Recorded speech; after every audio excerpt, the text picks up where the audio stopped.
What's going on, Paisanos? V here, coming at you guys with another Market Watch today. Now, listen, I stream on Twitch TV, YuGiOh_Paisano. I've been playing a lot of the branded Despia deck. I pretty much perfected it. And if you guys are subbed to my Twitch channel, you get a link in Discord where you could go ahead and check out the entire deck list and the evolution, seeing the previous builds as well. I'm going to be streaming today, roughly around 6 o'clock today. If you guys want to check it out, I'll put a link down below, Twitch TV, YuGiOh_Paisano. And I'm going to be playing a brand new deck. Well, new for the stream, and I'm going to be playing it today, and we're going to test it out and try it out. I'm not going to say what it is up until the moment happens, so keep eye out for it. But yeah, we're playing a new deck today. It's going to be really fun. It's not Kashiras, I promise you. It's something different, but the deck I'm building, working on for today, is going to be a deck that can hopefully combat both Kashiras and branded Bystials, and it's hopefully not too expensive. Anyway, I'm going to be showing that today, later on today on Twitch TV, YuGiOh_Paisano. Check me out. On the Market Watch, Maids and Memories came out, and for the most part, everyone keeps asking me my opinion on this set. Now, to be honest with you, I think the set is very much overpriced at the moment. Don't get me wrong, there's always gems, but when you're looking at a CR Barone at $204, or $205, listen, I think the card's really expensive, and for no reason. Barone's a phenomenal card, but ask yourself, what deck is realistically using Barone consistently? Some might say Kashiras, but let's be honest with you, a majority of Kashira players are not playing Barone. They barely have room to fit everything else in the extra deck. More than likely, you're going to be saying Sword Souls. And don't get me wrong, Sword Souls is a great deck, but is it the best deck? No. It's not. The tier 1 decks are pretty much branded Bystials as well as Kashiras. Everything else is underneath them at the current moment in the metagame. Looking at Barone de Flor, the CR is probably going to be really nice looking if I had to guess, but is it really worth $205? My answer to you is absolutely not. Don't remember if I pull one of these, I'm keeping them, why not? But you by keeping them, you're keeping an asset that is declining in value consistently. Look at the Ultra Red Barone. It's currently roughly around $41, which is, I mean, sure, I guess so. The original print version of Barone, by the way, is currently at $62, but let's be realistic. These prices are going to level themselves, meaning the Ultra Red Maids and Memories is going to either increase, or the original print Ultra Red at a Legendary Duelist Single Storm is going to decrease. I wouldn't be too much worried about Barone at the moment right now. I think the price, in my personal opinion, will be going down in value. Future sets and future decks don't realistically use Barone. Once again, I don't see them using it consistently. That is the key word in order to have this card have a high amount of value. The CR will go down a little bit, but we don't really know where. Could it go down to like 190 and that's it? 170? No one really can tell on the value of a CR when it first debuts. Majority of the time though, and historically speaking, most CRs do go down in value. Whether they stay down is a whole entirely different story. Look at other cards. We have Blacklisted Soldier, Legendary Swordsman CR, Mega Knight Crusader Avramax CR. Once again, this is a cool card. Crusader Avramax CR it's pretty dope if for any Sprite player, but once again, are you really going to shell out $80? Is it really $80? It's saying market price $150. Hold on a second. I actually don't know this. Oh yeah, it is $80. Wow. Yeah, so the value is declining heavily on Mega Knight Crusader Avramax. Once again, if you're playing Sprites, would you really go full max rarity Sprites and get the CR Avramax? Or if you're a Sprite player, would you save that money and utilize it for maybe a future set coming out, maybe with a new meta deck coming out, of something Souls, Vendread Souls, something Souls. I know it's Souls something. That deck looks insane. Look at the rest of the cards. I do think Axel Synchro Stars Dragon might be the blowout CR of the set. We have to still have to see what goes on with that, but that looks like a good CR. Guardian Chimera CRs is not bad, but once again, you're looking over at branded Bystial players who had to buy Lubellions recently, and then you just gave them like Starlight, Rare, Mirror Jade. And this is one thing I don't understand about Konami. Why are you overly greedy? Don't get me wrong, I think you are placating on the Yu-Gi-Oh players who want max rarity, like heavily placating the fact that you're going, well, maybe they'll just have to buy this one, and then the next set, and they'll buy this one. But eventually, players aren't going to deal with that. And especially since you have code restrictions on Yu-Gi-Oh! And you just released policy saying you'll get DQ'd, released from the event, alleviated the burden of competing on that day, Konami says. Yeah, so the player base right now, as far as buying max rarity decks, myself included, by the way, I'm kind of a little, like, off on it, because it's like, why would I buy a max rarity deck if I can't play at a Yu-Gi-Oh event other than, like, a remote duel locals, maybe even regionals? That's it. It just feels weird. And comment down below, let me know what you think about this. Do you feel the same way? Like, do you want to buy max rated, but why would you buy it if you can't participate besides the locals? Having the most blinged out deck in locals is like having the most shiniest shopping cart in the homeless center. Nobody cares at all. Looks cool, says nobody at the Home Center. And I feel like when it comes down to like max rated Yu-Gi-Oh cards, we're in the same position. I probably should have made that into a entirely different video, but whatever.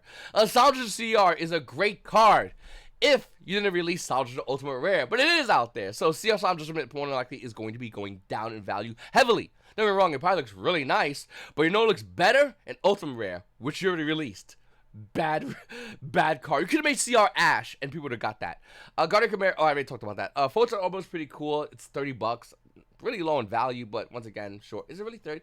The market rate is showing to be $71. What's going on with these values? These prices all over the place. It really is 30. That's crazy. All right. We're going to be here. Elements of Heroes, a card that Yu-Gi-Oh players want that's named Heroes. Hero players are one of the very few Yu-Gi-Oh players that would like to have a max rare deck and don't care about anything other than going to locals and playing with it. That's a very few slither of Yu-Gi-Oh players. But those Hero players don't care. If they can get a CR, we're going to be Hero, they're going to get it. They might play it, but they just want to have it.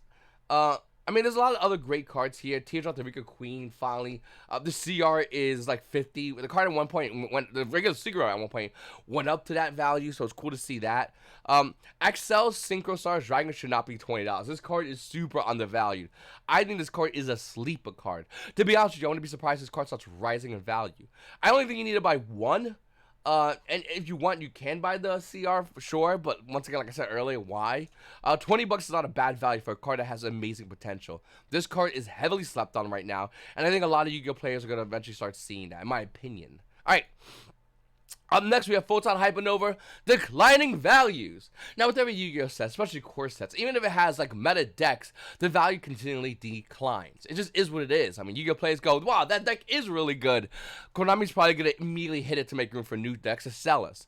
It's kind of like a money game with Konami, in which they just give you the best thing in the game for a short amount of time before they hit it, so the next best thing they can sell you for a short amount of time.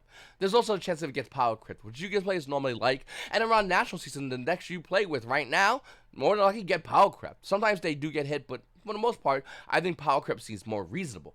With that said, if you're playing Kashiras, you're not going to get power crept. You're gonna get hit. No doubt in my mind. Same thing with Brandon Bistios. I think they're gonna hit like Brandon Explosion, but that's a whole different video. Listen, I think the value's going down for Photon Hypernova cards. Doesn't mean these cards are gonna be dead. Doesn't mean these cards won't see play at Nationals. In fact, if I had to argue, I would definitely say branded variations, as well as Kashiras, will still see play at Yu-Gi-Oh! Nationals.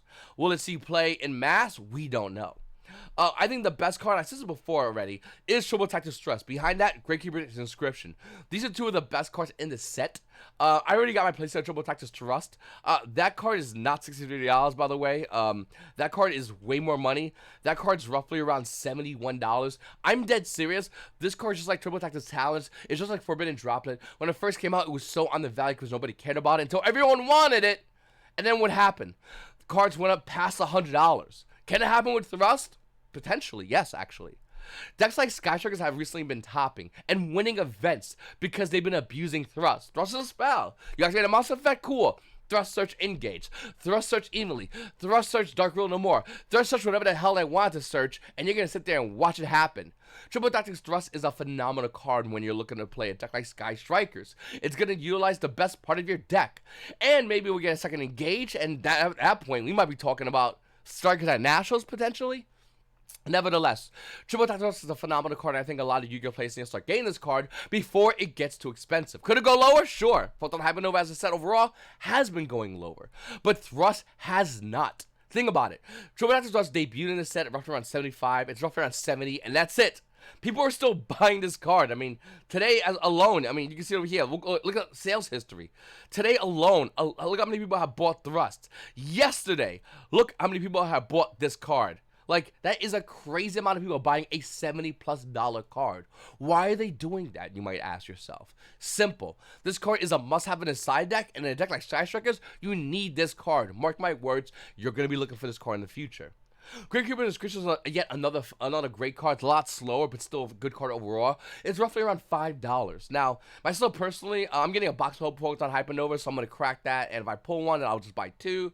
But eventually, I'm going to get my playset of this card. I think this is a great card. It's not good now, but it's one of those cards that, just because it's not good now, doesn't mean the card's just dead, period. The card actually has a lot of potential.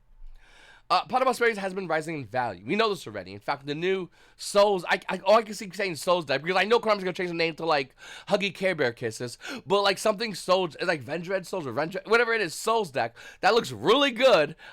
And Konami's gonna name change it. That also uses Pot of Prosperity. Now this card's also currently being used as a 3-up in Kashtira's, so it's safe to say this card's not gonna be going away anytime soon. In Oshi, it's semi-limited, and it still sees that play at 2 as a 2 slot.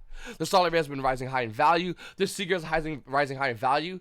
The once cheaper version, Prismatic Seeker Rare Prosperities, well, it's rising high in value. It's roughly around, at one point in this game being roughly around $37. The value is now near $60 a copy. Do you have yours? In fact, that new Souls deck also plays 5 Mission Tanky. Now, Tanky has been going down in value from 129, as you can see over here in the chart. But if you look at the 1-month chart, it's once again going down in value. But is it going to stay at 120? Probably not. Now, this is the ultimate rare. There's other versions we'll talk about in a second. But I'm saying that Tanky can be used in this deck. And if it can be used in this deck, the new Souls deck, it's going to be. If you don't want to spend that much money for Tanky, no big deal. There are secret rares from Speed Duel Battle City. There's also secret rares out of Fist of the Gadget. These are roughly around $3 to $6. They're relatively inexpensive. Just make sure you have your playset ready, put it aside for this card, for this new deck coming out. It also uses Small World. Small World only has 2 printings. 2022 to the Pharaoh Gods. It has 118 listings, and the value's at $3. But once again, if it's a needed card, it's going to rise in value. Look at Prosperities. Another card that sees play, well, not in regular Yu-Gi-Oh, of course, but in innocent format, is Luz Consagrada, or Consecrated Light. This card is a must-have card if you're looking to play innocent format. If you're looking to play whatever deck, you need this card. Minimum 2, you probably really want to get 3. Now, if you look at the listings for commons even, you see over here is 22, 9, and by the way, they're roughly around $1 for commons, 9, and for the super rares out of Astro Pack 4, well, this has pretty much been cleaned out. This card used to be $4. I mean, it's still relatively low, $6.50. You can see another one over here. I'll tell you right now, as you're watching this video, don't worry about these right here, because I'm going to be buying these. The new value is going to be about $6.50. And the reason why I'm saying that is because I also play Edison format. Well, I build Edison decks, but, you know, listen, comment down below or DM me. Let me know if you see remote locals at this Edison format. I would love to try, because I'm a big fan of this format. I've actually been building decks behind the scenes for a long while, actually, and I would love to play in a remote event. Comment down below, like I said, or DM me. Anyway, going back to the new Souls deck, Infernobyl, and I know someone's gonna get out there, it's blah blah soul blah. Dude, I don't give a fuck. Konami's gonna change the name. Like, why are we even arguing it? Infernobyl Arms Durandal also sees play. In fact, the value was going down about $3, and now it's currently rising, being almost near $5 to almost $6 a copy. Why?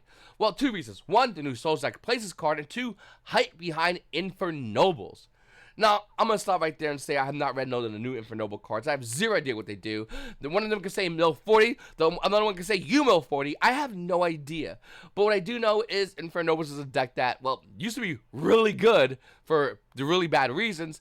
And with the new support, maybe you'll see play again. Who knows? One thing's for sure, though, Infernobyl cards have been getting reprints. They have been rising in value. I'm not saying you need to buy a CR version of Infernobyl Knight Renaud. Even though it used to be like $36, it's currently roughly almost there, $100 a copy. I'm not saying you have to do that. You get the super rare Renauds right now for 48 cents. Hopefully you have your Charles, they're $8. If you have an Ultra Renaud, that's $9. Like, they've been rising in value slowly. Do you have yours? I think I kept the majority of my Infernobyl stuff just to have, because I really did like the deck a lot. Another card that's really interesting is also the Earth Charmer Starlight Rare. This card has risen to $312. It's swelled to that price point. But it's been going down. Why? Well, this card is ideally good when you're playing Telements at a decent value, or a decent amount of Telement cards in your deck, versus Kashtira's. You make this and you take the Kashtira monster, good Yu-Gi-Ohs all around. The issue is, Telements are pretty much gone. For the most part. There's still like here and there's slivers. But for the most part, Telements have went Shishi. And they were probably the best deck to use also. Look at the current value right now for a starter rare. It went down to $224 from a previous value of $312. That is astronomical dip for a card that is a Starlight rare. Listen, I always like to talk about deck cores. I just like to do it myself personally. I think it's fun. And I think Dragon Maids is a great deck core to pick up right now. I mean, Chamber Dragon Maid used to be like, man, what is it, like 80, 90? That waifu tax was slapping. The current value of this card is roughly around $18 a copy. Hell, the Yu-Gi-Oh! Day, those stupid cardboard Yu-Gi-Oh! Day Dragon Maid tokens, yeah, that's like $20. For a stupid cardboard weak version, it's still 20 doubloons. The rest of the cards like Kitchen Dragon Maids, also $18. Once again, waifu tax. That was the waifu tax one, actually. And the rest of the Dragon Maid stuff is, for the most part, cheap. Cheaper than what it used to be, especially since Dragon Maid's got a bunch of reprints. Yeah, Dragon Maids is one of those things that the waifu tax ain't stopping. Konami just needs to make more support for this. If you play Master Duels, this deck sees a ton of play Master Duels, and I think just Yu-Gi-Oh! Plays just like Dragon Maids because they like the waifu tax. The Dragon Maid playmat, by the way, one of the few playmats that you can find on TCG Player. You got one over here, not open, for $250. After that, it's $400 a copy if you could get yours. This mat was only available at a weekend event. That's it. And if you have it, you have it. If you don't have it, you don't have it. I was lucky enough to win one. Gorgeous mat, but man, is it worth that much money? Yes, absolutely. Like, absolutely. If you have yours, comment down below. You know what I'm talking about. This mat is worth it. Get out my face, anybody else. If there's a waifu tax playmat, it's definitely going to be Dragon Maids. And I would go Strikers, the regional one, and Dragon Maids. Those are like the waifu playmat taxes. Comment down below. Let me know if you know any other waifu playmats. Like Konami versions, not like custom art. Nobody cares about those. They have like, those have like small value here and there, but like the overall value is going to be the Konami official waifu tax mats. And definitely going to be, Dragon Maid's going to be one of them. Definitely up there. Alright. Speaking of which, Nightmare Crafter Ibli has been rising in value. Every Kushiro player in the game right now, are you still playing this card? Because if you're not playing this, is it worth holding a $14 Ultra Rare, let alone an expensive Secret Rare? Is it worth holding this card? At 3, I would guess no, but once again, what do I know? I don't play Kushiras. I have zero idea. I own parts of the deck, but I don't own the entire deck. Is it worth holding this card still? Being the fact that every Kushiro player in the game right now is metaing against this card. Every Yu-Gi-Oh! Player is metaing, I'm not sure that's a word, but I'm throwing it in there, against this card. So even though this is a great card, even though in an ideal world this will work really well, the fact that everyone's playing Lingaribo kind of kills the value of this. Kind of kills the playability of this. If you're playing Kushiras, you're not putting this in your deck against the mirror match. You're just going to get laughed at. So I'd like to know what you guys think about this in the comments down below. Is it even worth this card at all? I feel like the Yu-Gi-Oh! Playbase is evolving to the point where this card might be irrelevant. Even though it's a great card, it's irrelevant because Yu-Gi-Oh! Players are just, well, like I said, they're putting cards in and shut it down so quickly. Guys, if you're new to my channel, or if you just want to get yourself a gorgeous, absolutely gorgeous field center and token, I sell custom field centers and tokens. These are absolutely gorgeous. On my website, YuGiOH YGOPaisano.com. Link's going to be down below.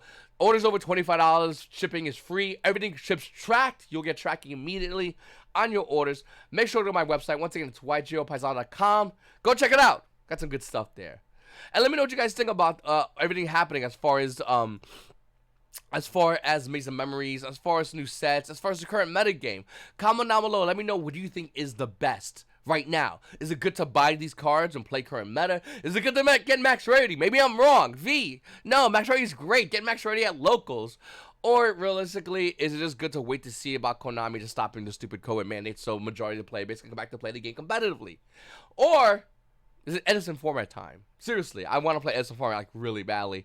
I need to find a remote duel server that does it. I want to play so badly. I don't mind streaming it. I think it's fun. We'll have to see though. And if you guys want to see me stream, make sure to go over to Twitch, Twitch TV YuGiOH YGOPaisano. Links in the description. Check it out. Anyway, it's your boy V, and you Paisanos have a great day.